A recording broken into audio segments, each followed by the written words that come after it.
A fistful of coins hit the counter and scattered. Some spun off the edge and rolled across the dirty floor. A man dropped to his knees and started grabbing them, one by one, his hands shaking.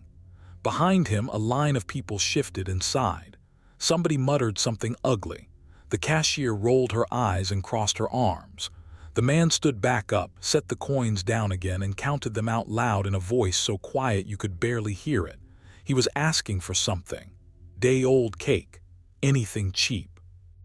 For his daughter's birthday. And the woman behind the register laughed in his face. 3 spots back stood a big man in a worn leather cut, and he'd heard every word. His name was Rooster Vance, and he was a Hell's Angel. What he did next made the whole store stop breathing. Stay with me on this one.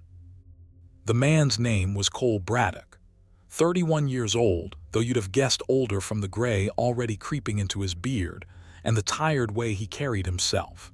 He worked at a scrapyard on the edge of Millville, Pennsylvania, a beat-up little town where the mills had closed decades ago and never come back. His hours had been cut twice that year, cut again the week before. And now here he was, on a Thursday night, standing at a discount grocery called Mayer's with almost nothing in his pockets. His coat told the whole story. The sleeves were frayed clean through at the cuffs. His boots were held together with silver tape, and on the belt in front of him sat 3 sad little things: a loaf of bread off the reduced rack, a can of chocolate frosting, and a box of birthday candles from the clearance bin marked down to 40 cents because half of them were already gone. That was it. That was the whole birthday. His daughter was named Lily. She was turning 7 the next day. And a few nights back, when he'd tucked her into the bed they shared in their cold little apartment, she'd looked up at him and asked one question.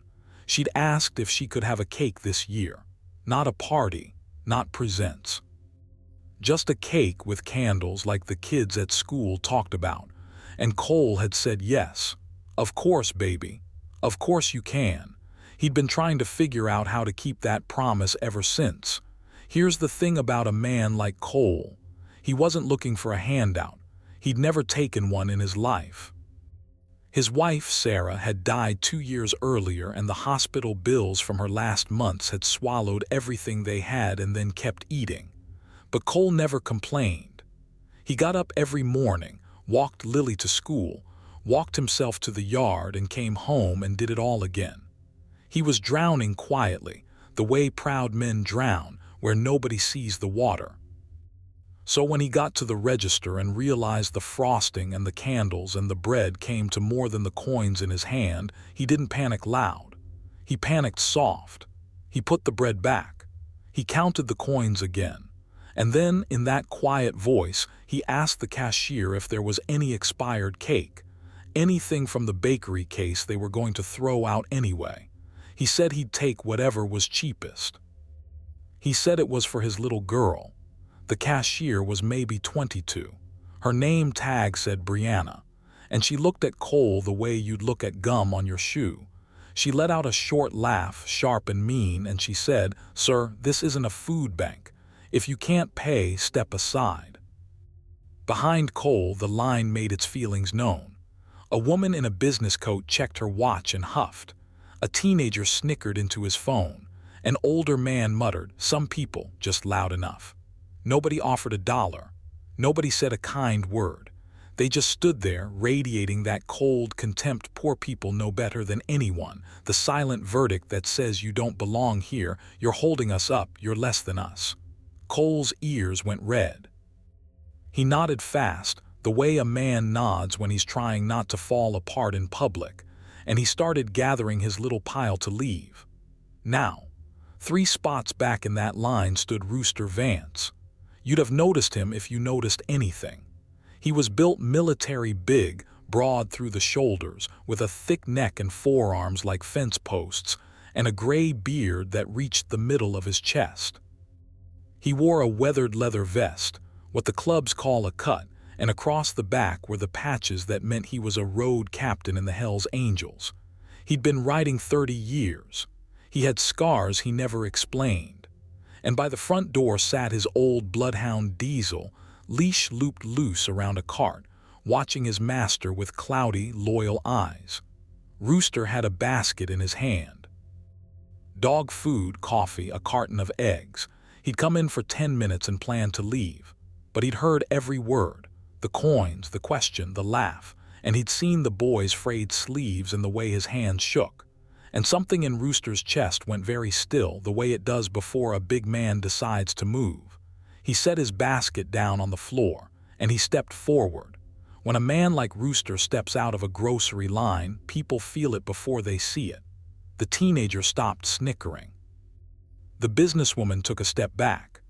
Cole heard the heavy boots behind him and turned, and for a second the fear flickered across his face, because a man his size, dressed for peace, learns to be afraid of a man that size dressed like war. But Rooster wasn't looking at Cole. He was looking at the cashier. "Say that again," Rooster said. His voice wasn't loud. That was the scary part. It was low and even, and it filled the whole front of the store. The part about the food bank. Say it again and look at him this time. Brianna's mouth opened and nothing came out. Rooster reached past Cole, gentle, and picked up the box of 40-cent candles. He looked at it a long moment. Then he set it back down and put his hand on Cole's shoulder, and he said something only Cole could hear.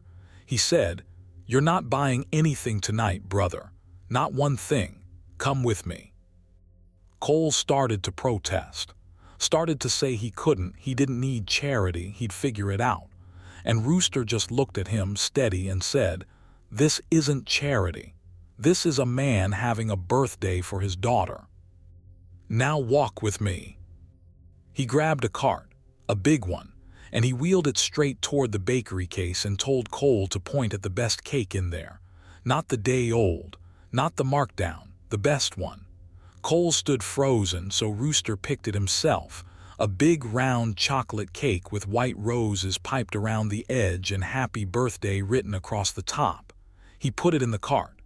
Then he turned to Cole and asked one simple thing. "What does she like?" And Cole, this proud, drowning man, finally cracked just a little, and he said, "She likes strawberries. She's never had a whole box to herself." So they got the strawberries, a whole flat of them, and then Rooster kept going.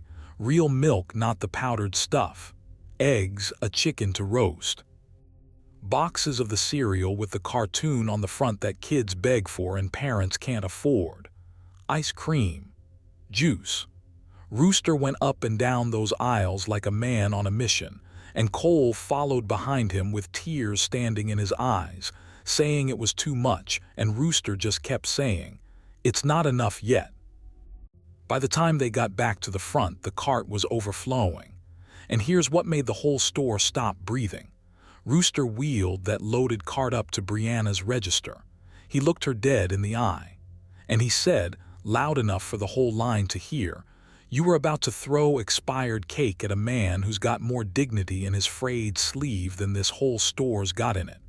Ring it up. All of it." Nobody moved. Nobody breathed.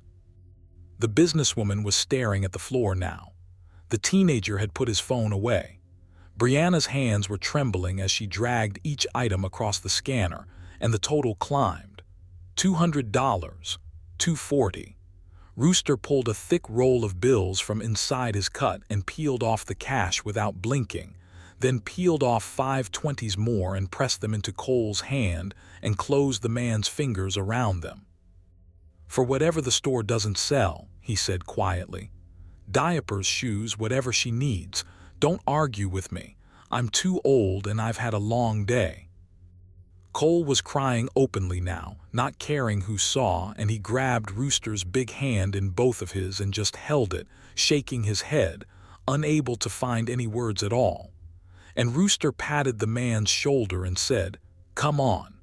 I'll get you home." Man doesn't carry a birthday home in his arms in the cold.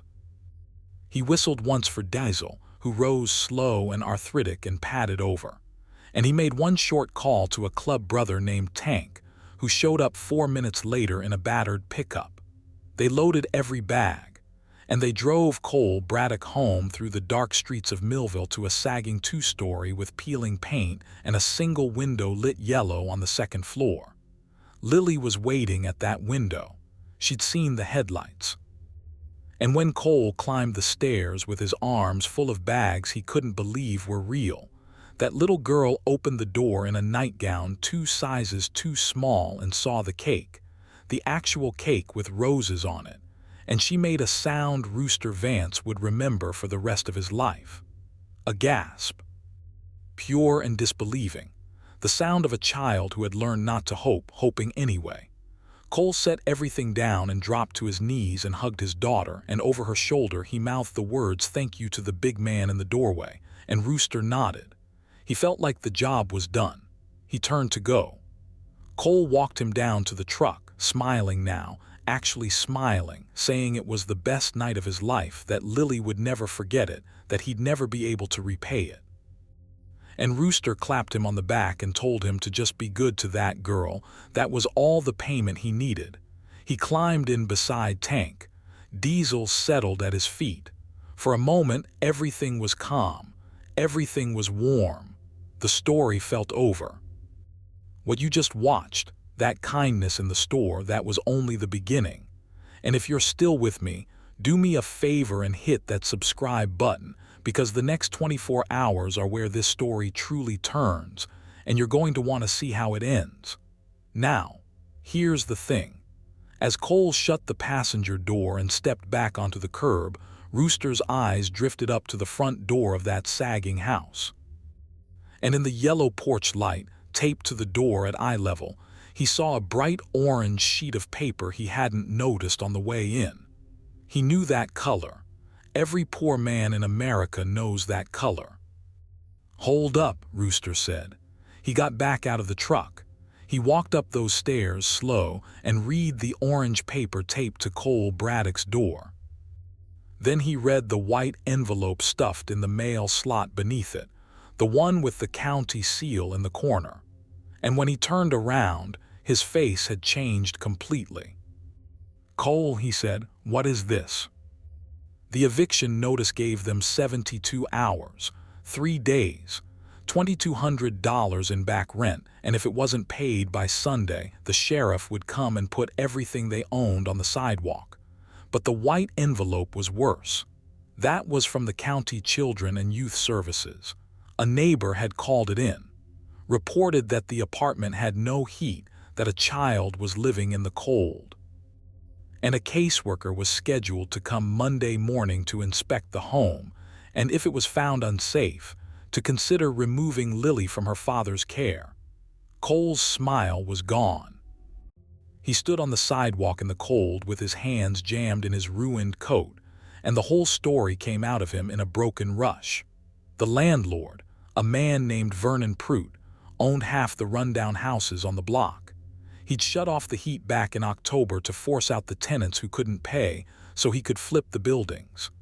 Cole had been running a space heater in Lily's room, but the electric was near shut off too. He'd fallen behind after the hospital took everything. He'd been robbing one bill to pay another for 2 years. And now it was all coming due at once, and the one thing he could not survive losing, his daughter, was the thing they were threatening to take. "They think a cold house means I don't love her," Cole said, and his voice finally broke all the way. "I'd cut off my own hands to keep her warm, but you can't tell them that. They just look at the thermostat and the notice and they decide." And this is where the whole story changed its nature. Because up until that moment, it had been about a good man's dignity, about a birthday, about cake.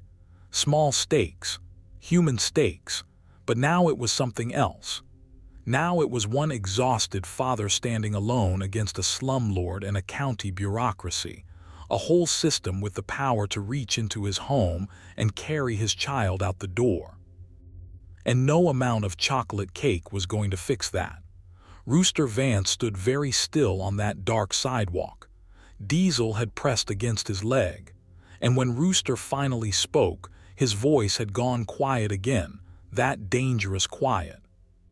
"Sunday," he said, "and Monday." "Sunday and Monday," Cole whispered. Rooster looked up at the second-floor window, where a little girl's silhouette was pressed against the glass, watching her daddy talk to the giant in the leather vest. And he made a decision. You could see it settle onto him like a weight he chose to pick up. "You go back inside," he said. "You cut that cake tonight. You let that little girl have the best birthday of her life, and you don't let one shadow of this touch her. Tonight is hers." He put his hand on Cole's shoulder one more time. "And tomorrow morning you don't go to that scrapyard, you stay home. Because tomorrow morning, brother, you're going to have some company." Cole didn't understand. He asked what Rooster meant. And Rooster just climbed back in the truck and told Tank to drive. And out the window he said only one thing. "You're not alone anymore, that's what I mean. Go hug your daughter." Rooster Vance did not sleep that night. Instead, he drove to the clubhouse on the far side of Millville, a low brick building where a dozen men were still up, and he stood in the middle of that room and told them the whole thing. The coins on the counter, the frayed sleeves, the orange paper, the white envelope with the county seal, and when he finished, nobody laughed and nobody shrugged.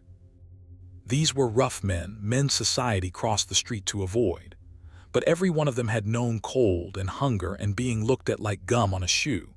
And more than one of them had lost something they couldn't get back. By dawn, they had a plan.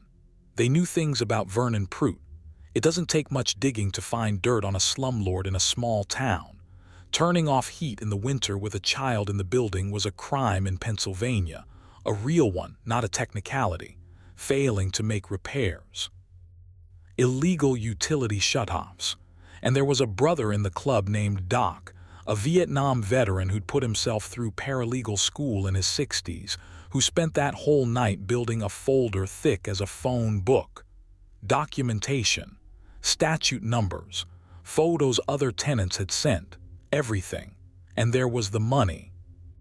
They passed a helmet around the clubhouse, the way they do for a brother in trouble, except this time it was for a stranger.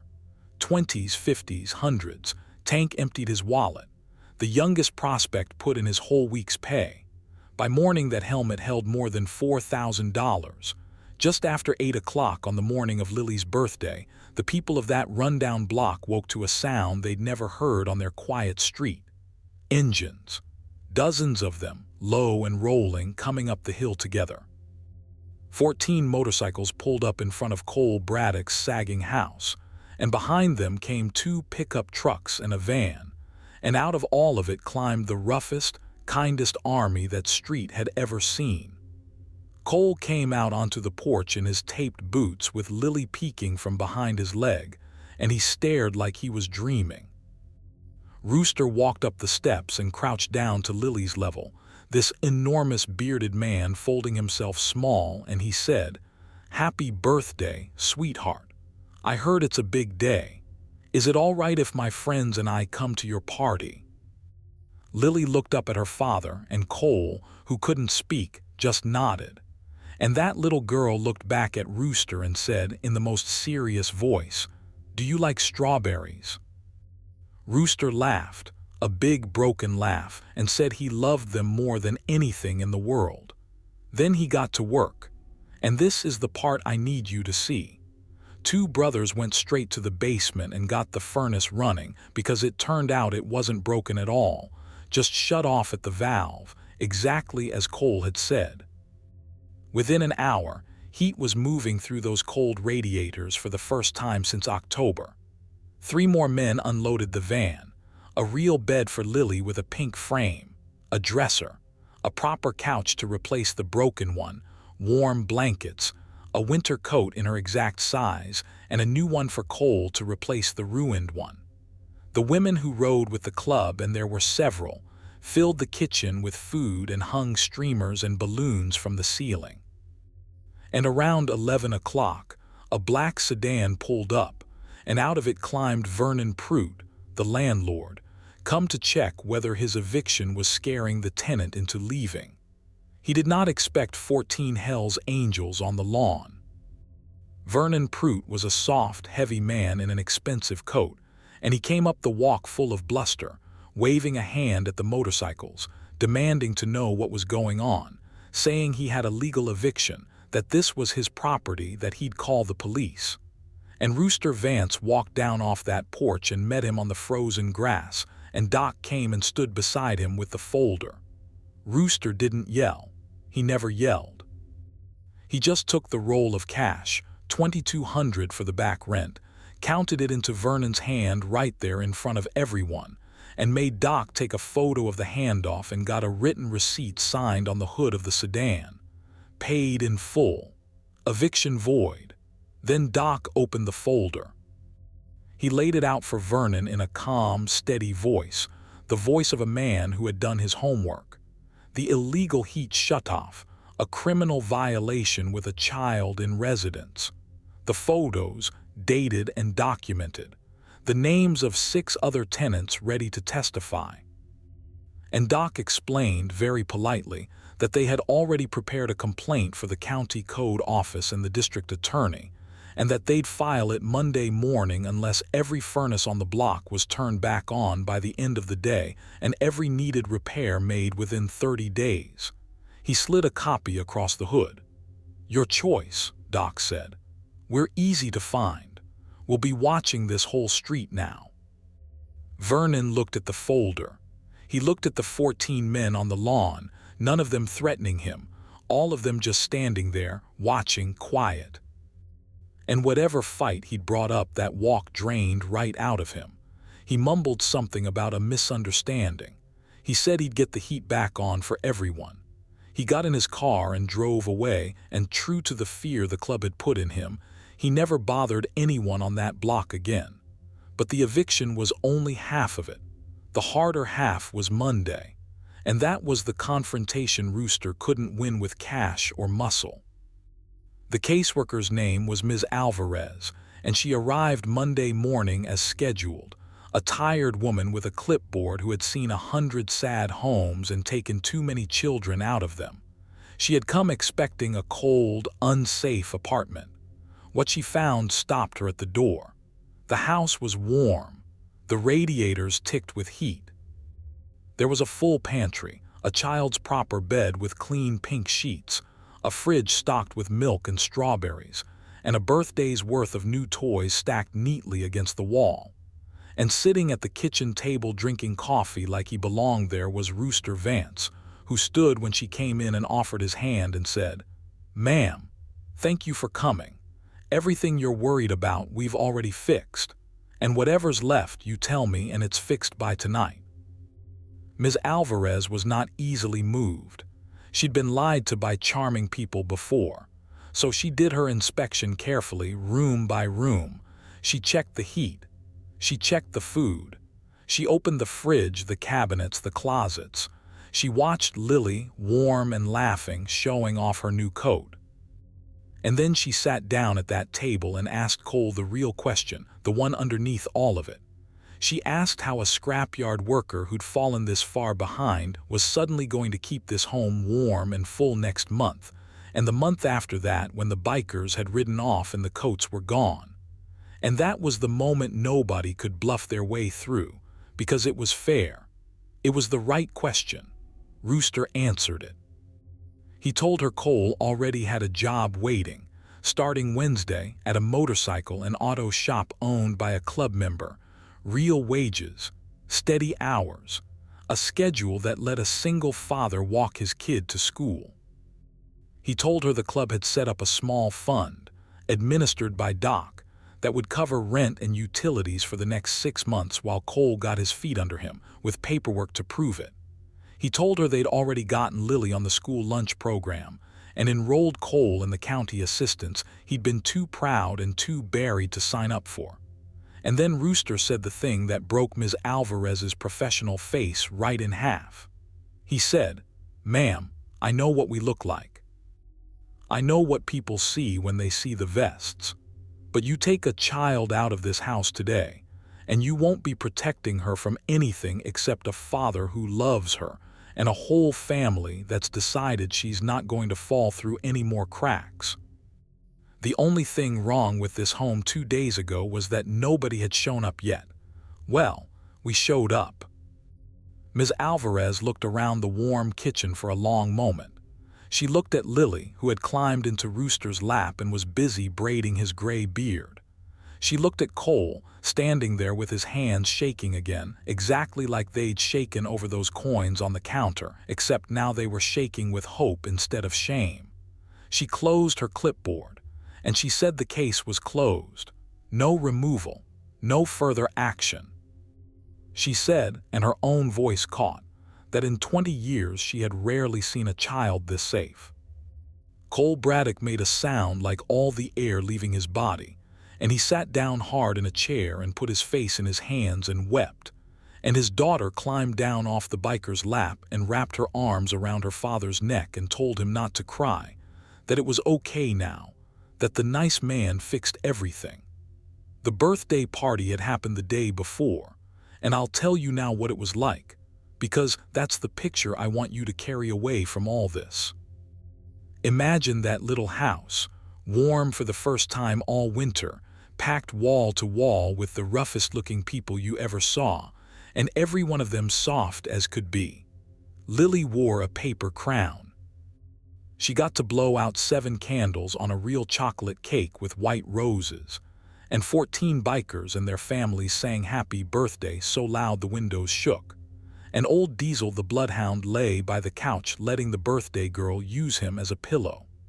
She got a whole flat of strawberries to herself, exactly like her daddy had wished for her, and she shared them with everyone anyway, walking around the room offering the box to each big scarred man in turn like a tiny hostess.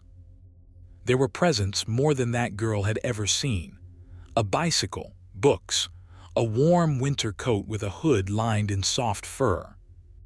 And late in the afternoon, when the sugar had worn her out, Lily fell asleep on that new couch in the arms of a road captain of the Hells Angels, and Rooster Vance sat there for 2 hours without moving a muscle, refusing to wake her, with tears he didn't bother to hide running down into his gray beard. Cole found him like that and sat down beside him, quiet, and after a while he asked the question he'd been holding. He asked why. Why a stranger? Why all of this for a family Rooster had never met and owed nothing to? And Rooster was quiet a long time. Then he told him he'd had a daughter once, Emma. She'd have been in her 30s now. But when she was 6 years old, back when Rooster was young and stupid and broke and too proud to ask anyone for help, he'd lost his job in the same kind of town, the same kind of winter. And one cold night he'd stood in a grocery store with nothing in his pockets and asked the cashier if there was any old bread they were going to throw out. And that cashier had laughed at him, just like Brianna laughed at Cole. And a whole line of people had stood there and said nothing, just like that line said nothing. And nobody, not one single soul, had stepped forward. He'd gone home empty-handed that night, ashamed. And that winter had broken something in him and in his marriage, and things fell apart. And by the time he got his feet back under him, Emma and her mother were 3 states away, and the years and the pride and the miles piled up until she was gone from his life for good. He'd spent 30 years wearing the leather and riding the roads and telling himself he didn't need anybody. And in all that time, he told Cole, he had never once been able to forget the sound of that cashier's laugh, or the silence of that line of people who watched a father beg and did nothing. So when I heard you at that counter, Rooster said, asking for expired cake for your little girl, that wasn't you standing there, son. That was me, 30 years ago. And I swore a long time ago that if I ever got to stand in that line again, I was going to be the man who stepped forward, the man nobody was for me. He looked down at Lily asleep on his chest. I couldn't fix it for Emma. Turns out I got one more chance to fix it for somebody. Nobody said a word after that. The room just went quiet and warm. Cole Braddock started at the motorcycle shop that Wednesday, and he was good at it, and within a year he was running the parts counter. He and Lily stayed in that house, which stayed warm every winter after because the club really did watch the street, and Vernon Prout really did stay gone. Doc's little fund carried them the 6 months, and then Cole didn't need it anymore, and he asked that whatever was left be put toward the next family that came along. There's always a next family. Lily grew up with the strangest, most devoted set of uncles a girl ever had. 14 of them, and one grandfather with a gray beard who never missed a birthday for the rest of his life, who taught her to change her own oil and to look every person in the eye no matter what they were wearing, and who told her, every single time he saw her, that she was worth more than the whole world. And Cole never forgot how it felt to have his hands shaking over a fistful of coins, while a room full of people decided he was nothing. But here's the thing he understood now, the thing that took the shame out of the memory. It was never really about the cake. It was never about the money. It was about whether one single person in that whole cold store would look at a struggling man and see a human being instead of a nuisance. On the worst night of his life, one man did. One man set his basket down and stepped forward. That's all it ever takes. One man deciding not to stay in line. And if the roughest-looking stranger in that store could be the one to do it, then so can any of us, standing in any line on any ordinary night, when somebody in front of us runs out of coins and quietly asks for the smallest bit of mercy. You just have to hear them, and then you have to step forward.